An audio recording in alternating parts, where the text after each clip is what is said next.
yana qizalog'imiz keldi. Kiylar chachala chochamiz. Ilohim umri bilan, rizqi bilan bergani chin bo'lsin. Apalarning qatorida katta qiz bo'lsin, ilohim. Assalomu alaykum.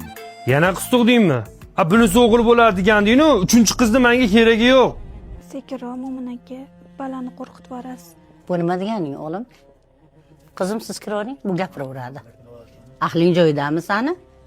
Odamlar tirnoqqa zor. Hali bu qizlarning 1000 ta o'g'ildan ham ziyoda qizlar bo'ladi.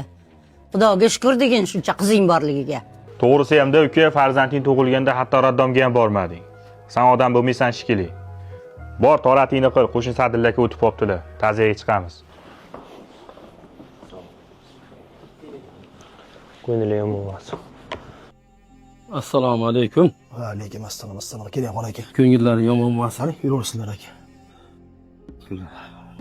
Marhumning hayotlik davrlarida oldi-berdi qarzlari bor ekan. Shuni kimdir bo'yniga olsa janozani o'qirdik. Aka, siz katta o'g'ilsiz. Otam qarzlarni siz bo'yningizga olavering. Men ko'ryapsiz, hozir ishlaganim yo'q. Sen jinnibini basmisan? Mana shu Ular o'zi yaxshi o'g'il bo'lmadi. Ularda ham bir dunyo qarzi bor. Mana otasi o'ligi ham xor bo'lyapti. Yo, to'xtanglar. Kimdir bo'yniga olmasa bunaqada janoza o'qiy olmaymiz. Janozani o'qing. Dadamning qarzlarini men bo'ynimga oldim.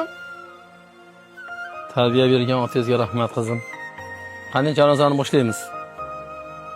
Hali bu qizlarning 1000 ta o'g'ildan ham ziyoda qizlar bo'ladi. Qalbimda nur kabi taralib